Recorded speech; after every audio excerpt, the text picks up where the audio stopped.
tandis que je préparais le dîner pour toute la famille de ma femme. Je suis entré dans le garage pour chercher plus de chaises et j'ai entendu son frère dire: Je n'arrive toujours pas à croire que tu as épousé ce raté. Papa a raison, tu dois divorcer de lui avant d'avoir des enfants et de rester coincé pour toujours. Elle a répondu: J'y travaille déjà. Mon avocat dit qu'on peut aussi prendre la moitié de son entreprise. Je suis revenu avec les chaises et j'ai continué à faire l'hôte avec un sourire parfait. Des jours plus tard, mon WhatsApp était inondé de messages désespérés, me suppliant quelque chose ne tournait pas rond chez Alexandra, la semaine précédant le dîner de famille. Pas le genre de choses qui clochent quand elle est stressée par le travail ou énervée parce que j'ai encore laissé mes bottes dans le couloir. C'était différent. Elle n'arrêtait pas de vérifier son téléphone quand elle pensait que je ne la regardais pas. Changer d'onglet chaque fois que je marchais derrière son ordinateur portable et commençais à prendre des appels dans une autre pièce après des années passées ensemble, on développe un sens pour ces choses-là, comme on peut dire quand un mur n'est pas d'aplomb juste en le regardant. Écoutez, je n'ai jamais pensé que j'écrirais un de ces posts. Je ne suis pas le genre à laver son linge sale en public. Mais je suis assis ici à 1 heure du matin avec un verre de whisky encore incrédule de voir comment ma vie a implosé en juste quelques jours. J'ai besoin de me vider la tête, quelque part. Et vous, les étrangers de l'Internet, vous avez des places au premier rang pour le spectacle. Un peu de contexte, je m'appelle James, j'ai construit mon entreprise de construction, à partir de rien après avoir abandonné le collège communautaire. J'ai commencé avec juste moi et un camion déglingué. Maintenant, j'ai 5 équipes qui gèrent des projets dans tout le comté. Rien d'énorme. Mais ça paye les factures, et même plus, Alexandra et Salé, ma femme, depuis des années, je l'ai soutenue pendant ses études de droit. Payer les frais de scolarité, le loyer, tout pendant que je construisais mon entreprise. Elle vient d'une famille de la classe moyenne supérieure qui n'a jamais vraiment approuvé le gars de la classe ouvrière que leur fille a ramené à la maison. Son père Elijah est une sorte de conseiller financier. Sa mère Pamela est dans l'immobilier et son frère Thomas pense que son diplôme en commerce fait de lui le plus grand cadeau de Dieu au capitalisme. Voilà le truc. J'ai toujours su qu'il pensait qu'elle pouvait faire mieux les commentaires en aparté sur ma petite entreprise ou me demander quand j'allais retourner à l'école ne se sont jamais arrêtés. Mais Alexandra me défendait toujours, ou du moins c'est ce que je pensais. Samedi dernier, c'était le dîner de printemps annuel, chez nous. Une tradition à laquelle Alexandra a insisté pour montrer notre maison à sa famille. J'ai passé la matinée à préparer la cour, à nettoyer la terrasse au jet d'eau et à aider à la cuisine, tout devait être parfait pour sa famille. J'avais été debout depuis l'heure du matin pour préparer la poitrine de bœuf que j'avais laissée sécher toute la semaine. Alexandra était plus tendue que d'habitude, me réprimandant pour des petites choses, mais j'ai mis ça sur le compte du stress habituel des dîners de famille. Tout le monde est arrivé, vers 16 heures, ses parents, son frère, Thomas, et sa femme, sa jeune sœur, Magnolia, qui est toujours à l'école de commerce. La mère d'Alexandra a immédiatement commencé à critiquer l'agencement des meubles du salon, tandis que son père posait des questions pointues sur la marche des affaires, avec ce ton qui suggérait qu'il attendait que j'avoue mon échec à l'heure du repas. J'avais mis la table avec nos bonnes assiettes, celles que nous avions eues en cadeau de mariage, et que nous utilisions à peine. Mais j'ai réalisé que nous avions besoin de 2 chaises de plus dans le garage alors que je sortais par la porte latérale. J'ai entendu des voix au coin de la maison. Thomas et Alexandra étaient debout près des azalées, partageant une cigarette, ce qui était étrange car elle était censée avoir arrêté il y a des années. J'étais sur le point de les appeler quand j'ai entendu mon nom, j'ai figé. Thomas disait qu'il n'arrivait toujours pas à croire qu'elle avait épousé ceux, et que leur père avait raison. Elle devait divorcer de moi avant d'avoir des enfants et de rester coincée pour toujours, ce qu'Alexandra a dit. Ensuite m'a fait l'effet d'un coup de masse sur la poitrine. Elle y travaillait déjà et son avocat avait dit qu'il pouvait aussi prendre la moitié de mon entreprise. Je suis resté là, complètement engourdi, alors qu'il riait, de voir que je n'avais aucune idée de ce qui m'attendait. Ils ont continué à parler quelque chose à propos de quelqu'un nommé Dominique, qui lui conviendrait beaucoup mieux, et qu'elle avait gaspillé ses meilleures années avec moi pendant que je jouais à la construction. Avez-vous déjà eu un moment où toute votre réalité bascule des années de mariage? Les innombrables nuits où je suis resté debout pour l'aider à étudier pour ses examens. Les vacances que nous avons manquées pour qu'elle puisse acheter des manuels de droit. Les emplois supplémentaires que j'ai pris pour couvrir ses prêts étudiants. Tout cela a soudainement semblé différent à la lumière crue de ce que je venais d'entendre, mais je n'ai pas crié, je ne les ai pas confrontés. Quelque chose à l'intérieur de moi est devenu glacial. Je me suis doucement retiré, j'ai attrapé 2 chaises pliantes dans le garage, j'ai pris 3 respirations profondes, et j'ai affiché le sourire le plus faux de ma vie. En rentrant, j'ai aperçu mon reflet dans le miroir du couloir. J'avais l'air parfaitement normal à l'intérieur. C'était un désert nucléaire. Le reste du dîner a été surréaliste. J'ai versé du vin coupé la poitrine de bœuf, ri aux blagues terribles de son père, et regardé ma femme, cette étrangère en face de moi, agir comme si tout était normal. J'ai étudié son visage, essayant de retrouver la femme que j'avais épousée. Avait-elle toujours regardé avec ce mépris à peine dissimulé, ou est-ce que je le voyais seulement maintenant, quand sa mère a complimenté la nourriture et a demandé ma recette secrète? J'ai failli exploser des années de dîner de famille. Et c'est maintenant qu'elle se dit que j'ai peut-être quelque chose qui vaut la peine d'être connu. J'ai expliqué le processus de séchage avec une précision mécanique, tandis que mon cerveau hurlait. À un moment donné, sa sœur Magnolia m'a lancé ce regard bizarre, comme si elle essayait de comprendre quelque chose. Elle a toujours été la seule personne décente dans cette famille. Je me demande si elle était au courant après le dessert. Thomas a apporté un toast à la famille et au futur changement en regardant directement Alexandra avec ce petit sourire suffisant. J'ai fait teinter nos verres et j'ai bu en pensant à quel point ce serait satisfaisant de briser ce pied de verre en cristal sur son visage quand ils sont finalement partis vers 23 heures. Alexandra a commencé à nettoyer. En fredonnant, elle fredonnait comme si elle ne venait pas de détruire toute notre vie. Je lui ai dit que je finirais la vaisselle et qu'elle devrait aller se reposer. Elle a embrassé ma joue et a dit que j'étais un si bon mari. L'audace a failli me faire vomir après qu'elle soit allée se coucher. J'ai vérifié son ordinateur portable protégé par un mot de passe, ce qui était nouveau pour elle. Mais je savais qu'elle utilisait le même schéma pour la plupart des comptes. Au 3e essai, j'étais dedans. Les emails à son avocat avaient en commencé. Des mois plus tôt, le plan était de déposer une demande après qu'elle ait obtenu un partenariat dans son cabinet utilisant mon revenu pour aider son statut, puis de divorcer de moi une fois qu'elle serait installée. Il y avait des feuilles de calcul documentant les actifs de mon entreprise, nos comptes même, un calendrier pour le divorce et voilà un relevé de virement montrant qu'elle avait transféré de petites sommes vers un compte séparé pendant des mois juste en dessous des montants qui déclencheraient des notifications. Intelligente. Mon avocat est intelligent, j'ai vérifié nos économies communes. Il manquait l'argent que j'avais mis de côté pour l'expansion de l'entreprise, notre avenir, puis j'ai trouvé les textos avec quelqu'un enregistré soudé. Apparemment, Dominique n'était pas juste un meilleur parti, il testait déjà mon remplaçant. Les textos remontaient à plusieurs mois, 6 mois, je n'ai pas dormi cette nuit-là. Ni la suivante, j'ai appelé au travail pour dire que j'étais malade, le lundi première fois depuis des années, et j'ai rencontré un avocat spécialisé en divorce, un gars nommé Mike, qu'un ami m'avait recommandé, je lui ai tout raconté, je lui ai montré les captures d'écran que j'avais prises. Mike m'a tout expliqué honnêtement dans notre état, elle pourrait potentiellement obtenir la moitié de la valeur de mon entreprise car elle a considérablement augmenté pendant notre mariage, même si elle n'a jamais levé le petit doigt pour m'aider, même si je l'ai construite à partir de rien, en la soutenant pendant ses études. Quand il m'a dit le montant potentiel du règlement, j'ai failli m'évanouir, tout ce que j'avais construit, tout ce que j'avais sacrifié pour la moitié, et donné à la femme qui prévoyait de me prendre par surprise. Je me souviens avoir demandé à Mike, alors je m'écrase et je l'accepte. Il a commencé à parler de règlement à l'amiable et de minimiser les dégâts. Mais j'étais déjà parti mentalement, quelque chose de fondamental avait changé en moi cette nuit-là. Alexandra m'a demandé si j'allais mieux à ramener de la soupe, a agi de manière préoccupée. J'ai joué le jeu, j'ai dit que j'étais juste fatigué, que je devais être en train de couver quelque chose. Elle a suggéré que je voie un médecin. La performance était digne d'un Oscar, j'ai hoché la tête, je l'ai remerciée de s'inquiéter, j'ai dit que je l'aimais. Elle a dit la même chose, sans hésiter.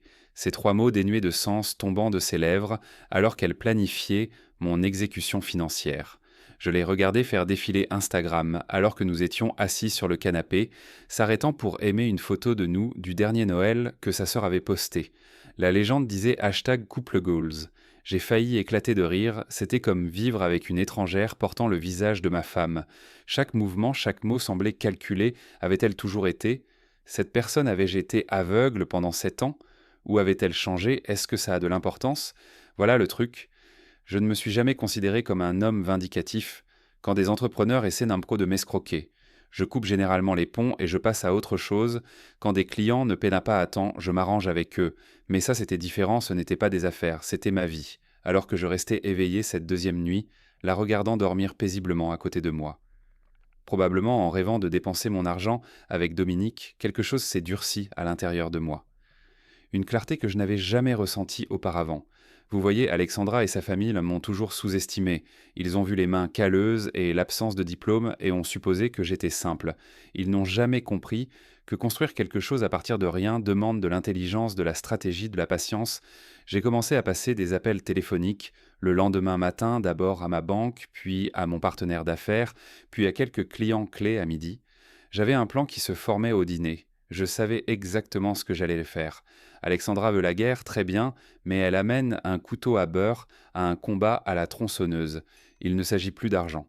Il s'agit de lui montrer ainsi qu'à toute sa famille exactement avec qui ils ont décidé de s'en prendre, le raté qu'ils ont méprisé pendant des années, et sur le point de leur donner une leçon magistrale sur les conséquences. Alors me voici des jours après ce dîner en train de finaliser mon plan de démolition. Et comme pour tout bon projet de construction, vous devez poser les bases avant de construire demain. Tout change, Alexandra. Pense qu'elle a tout compris, mais elle n'a aucune idée de ce qui l'attend, ni sa famille, ni Dominique, quel qu'il soit. J'ai soutenu ses rêves pendant des années. Maintenant, je peux regarder les siens s'effondrer en temps réel. Mise à jour. Un merci d'abord pour tout le soutien sur mon dernier poste. Je ne m'attendais pas à une telle réaction pour ceux qui demandent si je me suis calmé ou si je pense plus clairement. Maintenant, non toujours aussi en colère, toujours en marche, juste de manière plus stratégique. Maintenant, regardez quand vous construisez quelque chose avec vos mains. Vous apprenez que se précipiter ne fait que créer des problèmes que vous devrez résoudre plus tard. La vengeance est la même. Elle a besoin d'une base solide, le matin après que j'ai posté. Alexandra est partie d'aller au travail, comme n'importe quel autre jour, m'a embrassé en me disant au revoir, m'a rappelé d'appeler le plombier pour cette fuite dans la salle de bain, d'inviter à demander si je pouvais aller chercher son linge au pressing. La normalité absolue de la situation était surréaliste comme regarder quelqu'un marcher en somnambule sur un champ de mine qu'il a lui-même planté dès que sa voiture a quitté l'allée. Je me suis mis au travail. La première chose à faire était de sécuriser mon entreprise. J'ai appelé mon comptable pour une réunion d'urgence au café en bas de la rue de mon bureau. Non, non, je ne faisais pas ça au téléphone ou sur mon lieu de travail, où des employés pourraient t'entendre. Voilà le truc. Quand vous construisez une entreprise, tout en soutenant quelqu'un pendant ses études, vous faites des compromis, parfois vous ne documentez pas tout parfaitement. Parfois vous faites des raccourcis dans les formalités administratives parce que vous êtes épuisé de travailler des heures par jour. Alexandra le savait, même elle avait aidé avec certaines de nos premières déclarations de revenus quand nous ne pouvions pas nous permettre un vrai comptable. La réunion au café a été une révélation. Mon comptable, appelons-le. Franck avait l'air de n'avoir pas dormi depuis des jours. Il s'est avéré qu'Alexandra l'avait déjà contacté, lui posant des questions innocentes sur les méthodes d'évaluation d'entreprise et la documentation de propriété. Elle prétendait qu'elle m'aidait à me préparer pour une réunion potentielle avec un investisseur. Franck, ne sachant pas ce qui se passait, lui avait donné quelques informations superficielles, mais s'était senti assez mal à l'aise pour le signaler quand je lui ai dit ce qui se passait, réellement. La couleur a fui de son visage, James. Il faut que je te montre quelque chose, dit-il en sortant sa tablette. Il a ouvert une série de documents montrant les transactions de mon entreprise. Des dernières années, celles qui sont surlignées ne correspondent pas tout à fait. Il s'avère qu'Alexandra faisait plus que simplement planifier un divorce. Elle créait une piste de papier pour faire croire que je gérais mal les fonds de l'entreprise, de petites divergences dans les dates, les montants transférés entre les comptes, à des moments bizarres des factures, avec une numérotation incohérente, rien d'illégal. Elle était trop intelligente pour ça, mais assez pour faire paraître les choses désordonnées devant le tribunal de divorce, assez pour justifier l'embauche d'un expert comptable judiciaire qui me coûterait des milliers de dollars et ne trouverait absolument rien de mal, mais qui ferait traîner les procédures pendant des mois. Franck et moi avons passé des heures à tout documenter correctement, à créer des pistes claires montrant que toutes les transactions étaient plus légitimes. Nous avons accéléré les paiements aux fournisseurs remboursés, les prêts pour l'équipement plus tôt et documenté la non-implication totale d'Alexandra dans le fonctionnement de l'entreprise, pendant que nous travaillions. J'ai reçu un texto de Magnolia, la sœur d'Alexandra. C'était inhabituel, nous avons toujours été amicaux. mais nous nous envoyons rarement des messages directement. Elle a demandé si nous pouvions nous retrouver pour un café. Bientôt a dit qu'elle avait besoin de parler de quelque chose d'important. J'ai accepté pour le samedi matin en me demandant ce que c'était. Le prochain arrêt, la banque. Je ruminais quelque chose que le frère d'Alexandra avait dit à ce dîner, un commentaire sur le fait que leurs parents l'aideraient le moment venu. J'avais un pressentiment, et les pressentiments dans le bâtiment vous sauvent souvent la mise à la banque. J'ai parlé à notre conseiller financier, j'ai confirmé ce que je soupçonnais. Alexandra avait demandé une ligne de crédit sur la valeur nette de notre maison il y a 2 semaines, la maison qui est principalement à mon nom, parce que j'ai fait la compte avec mes économies d'avant le mariage, la maison que j'ai rénovée moi-même, ajoutant près de 1 000 $ de valeur, j'étais toujours répertorié, comme signataire requis. Mais les documents avancèrent dans le système 1 semaine de plus, et elle aurait eu accès à environ 1 000 $ en liquide, que je serais en partie responsable de rembourser. Le conseiller a semblé mal à l'aise quand j'ai expliqué que je n'avais pas autorisé cela après avoir montré ma carte d'identité et mon certificat de mariage. J'ai pu annuler la demande, puis j'ai transféré la moitié de nos économies communes sur mon compte personnel, exactement le montant que j'avais contribué. Est-ce mesquin peut-être, mais c'est une sacrée bonne chose par rapport à ce qu'elle prévoyait de prendre. Quand je suis rentré, j'ai fait quelque chose dont je ne suis pas fier, mais les temps désespérés et tout ça, j'ai installé de minuscules appareils d'enregistrement dans notre salon et notre chambre. Complètement légal dans notre état, puisque c'est aussi ma maison, mais cela dépasse définitivement une limite éthique. J'ai aussi installé une caméra dans notre bureau à domicile, orientée vers son bureau, puis j'ai emmené le chien faire une promenade dans le quartier comme si de rien n'était. J'ai fait un signe de la main aux voisins, j'ai lancé une balle aux gamins des Jenkins, j'ai ramassé des crottes de chien avec un petit sac en plastique, tout en planifiant nonchalamment le démantèlement complet de mon mariage des trucs de mardi normal. Cette nuit-là, au dîner, Alexandra semblait distraite, vérifiant son téléphone, constamment, quand j'ai demandé comment s'était passée sa journée. Elle a donné des réponses vagues, puis son téléphone a de nouveau sonné, et j'ai aperçu le nom Dominique. Qui est-ce Dominique ai-je demandé, en gardant une voix décontractée tout en cherchant plus de pattes. La fourchette s'est arrêtée à mi-chemin de sa bouche, juste une seconde. Oh, un nouveau client au cabinet, un cas urgent, puis elle a posé son téléphone face contre la table. Cette légère hésitation m'a tout dit. Des années avec quelqu'un. On remarque ces choses-là, il doit être important s'il t'envoie un texto pendant le dîner. Ai-je dit toujours en mode « Monsieur Marie, détendu », elle m'a donné ce sourire crispé. Tu sais comment c'est, certaines personnes ne respectent pas les limites. L'ironie a failli me faire m'étouffer avec mon pain à l'ail après le dîner. Elle a dit qu'elle devait finir du travail et a disparu dans le bureau, à domicile. J'ai nettoyé la cuisine en faisant assez de bruit pour qu'elle pense que j'étais occupé, puis je me suis déplacé silencieusement vers le couloir près de la porte du bureau qu'elle avait laissée légèrement entrebâillée. J'ai pu entendre sa voix basse et intime, pas sa voix de client, pas sa voix, quand elle parle à sa famille, sa voix de chambre à coucher. Tu ne peux pas juste appeler quand tu veux, non, il ne se doute de rien. Sois juste patient. Oui, tu me manques aussi, chaque mot était un clou, de plus dans le cercueil de tous les sentiments que j'avais encore pour elle. La rage que j'avais refoulée a menacé de déborder. Je voulais me précipiter à travers cette porte pour la confronter, pour mettre fin à cette mascarade tout de suite, mais ça aurait tout gâché. Alors je suis parti. Je suis retourné à la cuisine, j'ai ouvert le robinet, j'ai fait semblant de laver plus de vaisselle tout en planifiant mes prochains mouvements. Voilà le truc à propos de la construction. Le timing est important. Si vous coulez du béton trop tôt après la pluie, il ne prendra pas correctement. Si vous vous précipitez sur le cadrage, toute la structure est compromise. Cette vengeance avait besoin de temps pour durcir correctement. Le mercredi matin, j'ai accidentellement laissé des documents de divorce que j'avais à imprimer visibles sur ma table de nuit, pas remplis. Juste les formulaires standards du site web du comté. Quand je suis revenu de ma douche, ils avaient été légèrement déplacés. Elle les avait regardés, mais elle n'a rien dit, je n'ai rien dit non plus au travail. J'ai tranquillement commencé à me préparer. J'ai demandé des services à des clients qui me devaient, non pas pour de l'argent, mais pour des informations. Il s'est avéré que Dominique n'était pas juste un gars au hasard, c'était un ami proche de Thomas. Le frère d'Alexandra, ils étaient allés à l'université ensemble. Il venait du même genre de milieu aisé que sa famille, le genre de gars que ses parents avaient toujours voulu pour elle, et voilà où ça devient intéressant.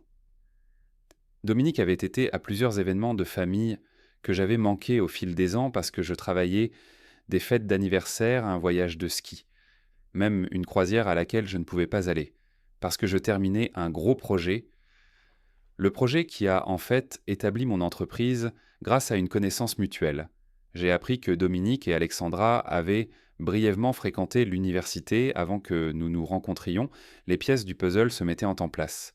Ce n'était pas juste une affaire, c'était une partie de longue haleine pendant que je creusais tout ça. J'ai aussi créé une feuille de calcul détaillée documentant chaque centime que j'avais dépensé pour soutenir Alexandra pendant ses études, les frais de scolarité, les livres, le loyer, l'ordinateur portable que je lui ai acheté pour la remise des diplômes, le cours de préparation à l'examen du barreau, les costumes d'entretien, les innombrables Uber de retour, des sessions d'études tardives, parce que je ne voulais pas qu'elle prenne les transports en commun après la tombée de la nuit, un grand total de 1 000 $ sans compter les intérêts que j'aurais pu gagner si j'avais investi cet argent dans mon entreprise. À la place. Cette nuit-là, Alexandra a initié un rapport sexuel pour la première fois. Depuis des mois, j'ai failli rire du timing. Est-ce que ça faisait aussi partie de son plan me garder distrait et satisfait pendant qu'elle arrangeait mon exécution financière? J'ai joué le jeu me comportant comme prévu, ne ressentant rien d'autre que du détachement, alors qu'elle jouait la passion après, pendant qu'elle dormait. Je me suis assis dans le noir en regardant le ventilateur de plafond, compter les rotations au lieu des moutons. Une pensée continuait de tourner en rond. Depuis combien de temps notre mariage était-il un mensonge? Était-il toujours transactionnel pour elle? Étais-je juste un tremplin? Est-ce que ça a de l'importance? Le jeudi matin, j'ai eu ma rencontre avec Magnolia. Je suis arrivé tôt. Je vérifiais Reddit sur mon téléphone en l'attendant. Le soutien de vous. Les étrangers de l'Internet affluaient toujours. Certains suggéraient un tas des mesures extrêmes que je ne considérerais jamais d'autres, partagément. Des histoires similaires qui faisaient paraître la mienne anodine en comparaison. La solidarité m'a aidé d'une certaine manière. Magnolia est arrivée. L'air nerveuse, elle a toujours été l'original de cette famille, plus authentique, moins préoccupée par les apparences. Elle a commandé une boisson au café compliquée et a picoré un muffin, tout en bavardant. Enfin, elle a pris une grande inspiration. Ce qu'elle m'a dit ensuite a confirmé. Tout elle était au courant pour Alexandra et Dominique depuis des mois. Elle les avait vus ensemble à la maison du lac de leurs parents pendant ce week-end de famille que j'avais manqué à cause d'une urgence de dégâts. Des eaux sur un chantier, elle avait confronté Alexandra qui avait juré que c'était une erreur ponctuelle, mais ce n'était pas le cas. Alexandra s'était confiée à Magnolia récemment, ivre après un dîner de famille que j'avais aussi manqué. Elle lui avait raconté tout le plan resté avec moi, jusqu'à ce qu'elle devienne partenaire, puis passer à Dominique, avec la moitié de mes biens comme parachute doré. Magnolia me racontait ça parce qu'elle ne pouvait plus le supporter. Elle a dit qu'elle m'avait toujours aimé, qu'elle pensait que j'étais bon pour sa sœur, qu'elle ne comprenait pas pourquoi sa famille ne m'avait jamais donné une chance équitable. Je l'ai remerciée pour son honnêteté en faisant attention de ne pas révéler que je savais déjà la plupart de cela. Je lui ai demandé de garder notre conversation entre nous. Elle a accepté, semblant soulagée de se décharger en partant. Elle m'a serré dans ses bras et a chuchoté qu'elle était désolée. C'était la première connexion humaine authentique que j'avais ressentie depuis des jours. Le jeudi soir, j'ai mis en place la phase suivante. J'ai créé une fausse urgence professionnelle. J'ai appelé Alexandra en disant que j'avais besoin de tout le monde sur le pont pour une réunion de crise. Le lendemain soir, un client important menaçait de se retirer, un désastre financier potentiel. J'avais besoin de son soutien et des conseils de sa famille. Elle a hésité, a dit qu'elle avait des projets. J'ai insisté, j'ai fait craquer ma voix un peu, j'ai dit que j'avais peur de tout perdre, ce que nous avions construit. J'ai joué sur sa culpabilité, elle a cédé, a accepté d'organiser un dîner de famille d'urgence. Le vendredi soir, a dit qu'elle appellerait ses parents et Thomas parfait. Le vendredi matin, j'ai mis la touche finale à mes préparatifs. J'ai mis en place la salle à manger avec des documents imprimés, cachés dans un dossier. À côté de ma place, j'ai chargé toutes les preuves sur une tablette, des captures d'écran, des enregistrements, des dossiers financiers. Tout j'ai acheté son dessert préféré à cette boulangerie de l'autre côté de la ville qu'elle aime tant au travail. Je me suis assuré que tout était en ordre. J'ai eu une conversation franche avec mon partenaire d'affaires qui était naturellement choqué mais pleinement solidaire. Nous étions amis depuis le lycée. Il savait ce que l'éducation d'Alexandra m'avait coûté de plus d'une façon.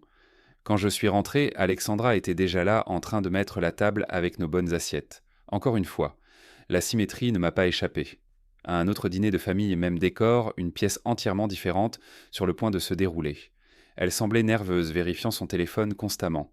Quand j'ai demandé si tout le monde était confirmé pour le dîner, elle a hoché la tête, distraitement, a dit que ses parents apportaient du vin. Thomas et sa femme seraient là. Là-tôt aussi, j'ai suggéré d'inviter Magnolia aussi. Alexandra a eu l'air surprise, mais a accepté en envoyant un texto à sa sœur. Pendant que je la regardais, la bande allait être au complet. Parfait. Alors que je montais à l'étage pour me doucher et me changer. Alexandra m'a appelé pour me demander quel était le problème du client en particulier pour qu'elle puisse préparer ses réflexions. Je lui ai dit que j'expliquerais tout pendant le dîner. Je voulais le faire une seule fois avec tout le monde présent sous la douche. Je répétais ce que j'allais dire, comment j'allais présenter les preuves, l'ordre des révélations pour un impact maximal.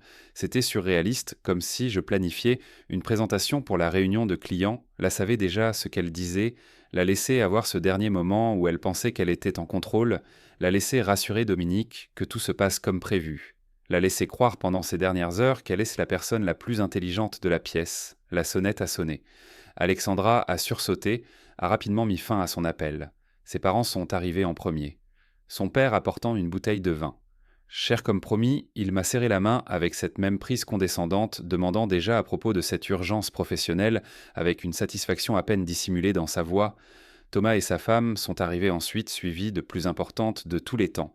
Je me suis habillé avec les vêtements qu'Alexandra avait toujours dit, qui me rendaient le plus professionnel, un jean foncé, une chemise boutonnée bleue, des chaussures en cuir, au lieu des bottes de travail, le costume pour ma performance finale en tant que son mari dévoué en bas.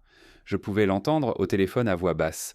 Grâce à l'enregistreur dans le salon, je pourrais revoir cette conversation plus tard si besoin, mais je savais déjà à qui elle parlait, prêt par Magnolia qui ne pouvait pas tout à fait me regarder. La bande était au complet, tous les acteurs en position. Alors que nous nous dirigions vers la salle à manger, Alexandra a posé sa main sur mon bras en me demandant si j'allais bien. L'inquiétude dans sa voix semblait si authentique que pendant une fraction de seconde, j'ai failli tout douter. J'ai failli me demander si j'avais construit une théorie du complot élaborée à partir de coïncidences et de malentendus. Puis son téléphone a vibré dans sa poche. J'ai vu le nom de Dominique clignoter sur l'écran avant qu'elle ne le mette rapidement en silencieux, et tout dernier doute a disparu. J'ai pris ma place à la tête de la table, le dossier de preuves à côté de mon assiette. Alexandra s'est assise à ma droite, son père à ma gauche.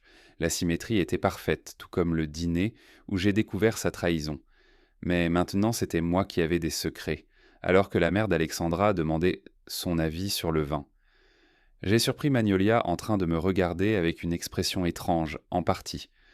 De la curiosité, en partie de l'effroi, elle savait que quelque chose allait se passer, mais pas quoi.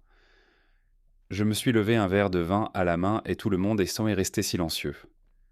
S'attendant à ce que j'explique l'urgence professionnelle, j'ai souri à chacun d'eux à tour de rôle en gardant Alexandra pour la fin, avant que nous n'arrivions à la raison pour laquelle j'ai convoqué cette réunion. Ai-je dit en levant mon verre, je voudrais proposer un toast à la famille, à la loyauté et au fait de voir enfin les choses. Clairement, la confusion sur leur visage n'était que le début. Ils n'avaient aucune idée de ce qui allait suivre, et Alexandra non plus. Dernière mise à jour, je suis resté à regarder mon téléphone pendant la dernière heure, en regardant le compteur de messages, grimper les textos d'Alexandra en un peu moins de jours, chacun plus désespéré que le précédent. Écoutez, j'avais promis de vous dire ce qui s'était passé à ce dîner, et c'était fou, j'ai juste levé mon verre pour ce toast à la famille, à la loyauté et au fait de voir enfin les choses. Clairement, la confusion sur le visage de tout le monde était inestimable. Je me suis assis calmement, et j'ai pris une gorgée du vin cher d'Elijah. Alors, à propos de cette urgence professionnelle que j'ai mentionnée, Alexandra a serré ma main de manière encourageante. La performance absolue de cela, j'ai presque dû admirer son engagement. Eh bien, j'ai continué en sortant ma tablette, j'ai découvert de sérieux problèmes qui menacent tout ce que j'ai construit, des problèmes qui se développaient juste sous mon nez. Elijah s'est penché en avant avec une suffisance à peine contenue des problèmes financiers, des problèmes de flux de trésorerie. J'ai toujours dit que votre modèle d'entreprise semblait précaire en fait, ai-je dit, en connectant ma tablette à notre télévision. Le problème n'est pas avec mon entreprise, c'est avec mon mariage. La pièce est devenue silencieuse, la main d'Alexandra s'est figée sur la mienne. James, murmura-t-elle, qu'est-ce que tu fais? Et voilà le truc, quand vous démolissez une structure, vous ne commencez pas par le toit, vous sapiez les fondations d'abord, alors j'ai joué l'enregistrement d'Alexandra et de Thomas du dîner précédent. Leur voix remplissant la pièce, Thomas disant qu'elle devait divorcer de moi avant d'avoir des enfants et de rester coincée pour toujours. Alexandra répondant elle y travaillait déjà et que son avocat avait dit qu'il pouvait en prendre la moitié de mon entreprise. Aussi j'ai regardé chaque visage autour de la table.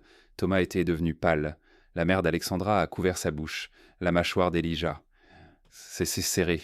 Magnolia a fermé les yeux, comme si elle regardait un accident de voiture qu'elle savait qui allait arriver, et Alexandra s'était restée là paralysée, alors que son plan soigneusement construit implosait. Ensuite, j'ai montré des captures d'écran de ces textos avec Dominique, soigneusement édités mais toujours accablant des mois. Ai-je dit doucement « des mois que tu le vois ». Pendant que je travaille, heures par semaine, je me suis tourné vers ses parents. Saviez-vous qu'elle me trompait ou seulement qu'elle prévoyait de divorcer de moi? Elijah a essayé de m'interrompre, mais je n'avais pas fini.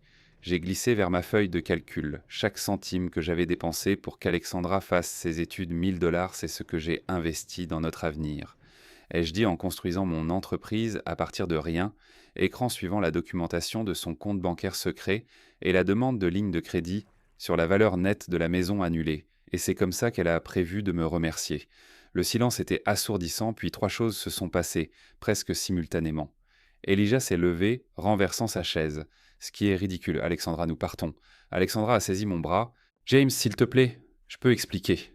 Et Thomas le lâche a essayé de supprimer des messages sous la table. J'ai pointé mon doigt vers lui. Ces messages que tu supprimes, je les ai déjà tous, toutes les fois où tu l'as aidé à planifier ça. Thomas a figé, puis a regardé sa femme qui le regardait, avec une horreur naissante. Alexandra a changé de tactique. Ce n'était pas comme ça, dit-elle, les larmes aux yeux. J'étais confuse, malheureuse. Nous nous éloignions depuis des années, nous éloigner. Ai-je répété pendant que je payais pour tes études, pendant que je construisais un avenir pour nous? Je n'avais pas prévu de m'énerver, mais quelque chose a craqué. Ai-je dit, en baissant la voix, j'ai cru en nous, et pendant tout ce temps, j'étais juste un tremplin. Son père est intervenu, quels que soient les problèmes que vous deux avez, c'est entre vous, mais si tu penses que tu peux intimider ma fille avec cette embuscade, tu te trompes. Nous avons des ressources que tu ne peux pas imaginer. J'ai ri des ressources. Tu veux dire comme les 1 000 $ qu'elle a volés de notre compte commun ou la ligne de crédit sur la valeur nette de la maison qu'elle a essayé de prendre sur ma maison alors qu'Elijah haranguait sur tout ce qu'ils avaient fait pour nous. J'ai remarqué qu'Alexandra envoyait un texto sous la table. C'est là que j'ai laissé tomber la bombe finale. Est-ce qu'Alexandra vous a dit que Dominique est aussi marié? Ai-je dit nonchalamment, la pièce est devenue silencieuse même. Elijah s'est arrêté au milieu de sa phrase. Oui, je l'ai découvert hier. Le nom de sa femme est Rachel. Très compréhensive quand je lui ai montré les textos entre son mari et ma femme. Le visage d'Alexandra s'est vidé de sa couleur. Tu as fait quoi? Nous avons pris un café hier, ça me semblait donc juste qu'elle le sache aussi. C'est là qu'Elijah a perdu la tête, il a saisi le bord de ma table à manger, celle que j'avais construite à la main, et l'a renversée, de la nourriture, du vin, des assiettes, tout a volé. Alexandra a crié, sa mère a haleté, Thomas a reculé, j'étais juste assis là, étrangement, calme, regardant des années de simulation s'effondrer autour de nous. Magnolia a été la seule à bouger pour aider à nettoyer nos regards, se sont croisés à travers le désordre, et elle m'a fait un petit signe de tête, de respect, de compréhension, je n'ai pas pu lui dire. Elijah m'a pointé du doigt, son doigt tremblant. Tu penses que tu as gagné?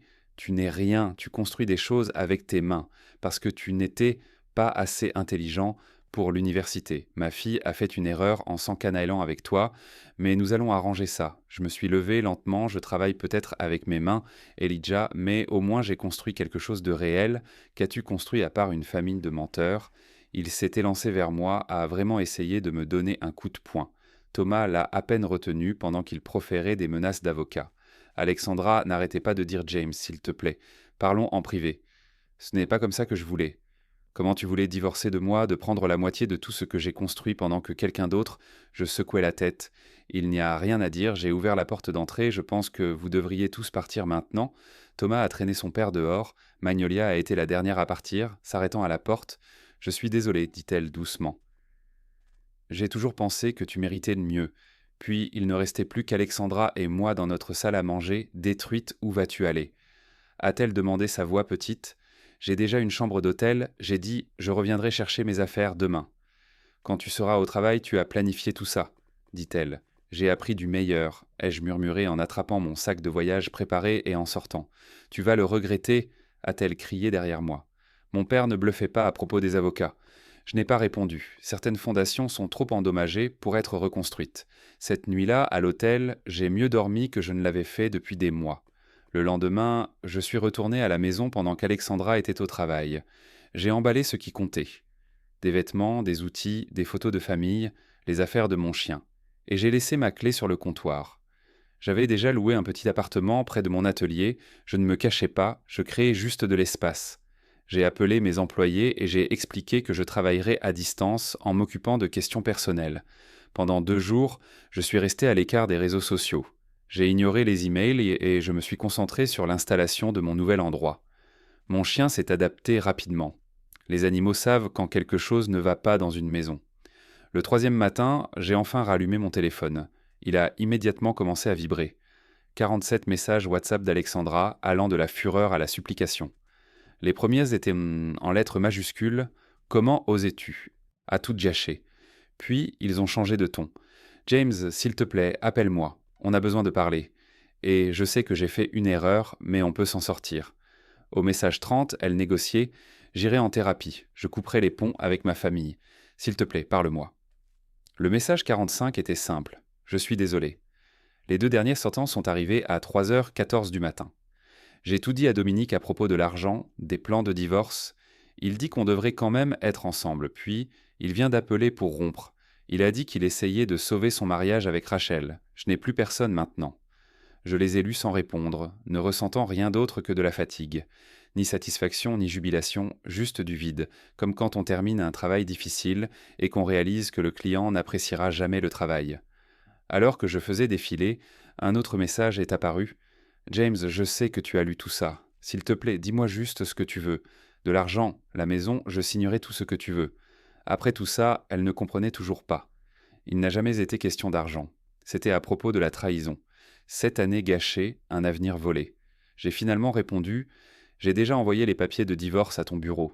Tout ce que je veux, c'est que ça se termine vite. » Sa réponse est arrivée instantanément. « On peut se voir, s'il te plaît, juste pour parler. » Avant que je ne puisse répondre, mon téléphone a sonné. C'était Mike, mon avocat.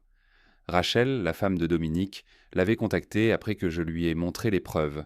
Elle avait fait ses propres recherches et avait découvert que Dominique avait fait des coups similaires avec d'autres femmes. Elle voulait comparer nos notes pour nos procédures de divorce respectives. Pendant que Mike parlait, j'ai regardé autour de mon appartement vide, un matelas sur le sol, des cartons déballés, mon chien qui me regardait avec des yeux patients. Ce n'était pas comme ça que j'avais imaginé ma vie à 34 ans, en repartant de zéro, mais parfois il faut tout démolir pour réparer une fondation compromise. J'ai accepté de rencontrer Rachel pour un café, pas de façon romantique, mais parce qu'il y a une solidarité dans la trahison partagée. Après avoir raccroché, j'ai envoyé à Alexandra un dernier message. « Il n'y a rien à dire. Le mariage était terminé. S'il te plaît, dirige toutes les communications futures vers nos avocats. » Puis j'ai bloqué son numéro. Cet après-midi-là, j'ai emmené le chien faire de la randonnée. Mon téléphone a vibré avec un message de Magnolia. « J'ai appris que tu as déménagé. » Alexandra est chez nos parents. Papa est en mode guerrier, mais maman pose enfin des questions sur ce qui s'est réellement passé. Je pense que sa façade de fille parfaite est en train de se fissurer. J'ai répondu « Merci de m'avoir prévenu. J'espère que tu vas bien dans tout ça. » Sa réponse « Je vais bien. » Mieux que bien, en fait. Je leur ai finalement dit que j'arrêtais le programme qu'ils avaient choisi pour moi pour poursuivre ce que je veux vraiment. Je suppose que ton courage était contagieux. Alors que le soleil se couchait, j'ai regardé mon chien explorer, la queue remuant sans souci. 7 années de perdu, d'innombrables heures de travail, un avenir planifié et détruit, mais aussi la liberté, la vérité et une chance de reconstruire quelque chose d'authentique. Mon téléphone a vibré. C'était Rachel qui confirmait notre rendez-vous pour le café, avec un lien vers un groupe de soutien pour les personnes qui font face à des divorces impliquant de la tromperie financière. Apparemment, c'est plus courant que je ne le pensais. J'ai mis mon téléphone dans ma poche et j'ai appelé le chien. Il était temps de rentrer, de préparer le dîner, peut-être de déballer. De petits pas un jour à la fois, comme tout bon projet de construction. La fondation passe en premier, et cette fois, je vais m'assurer qu'elle est solide.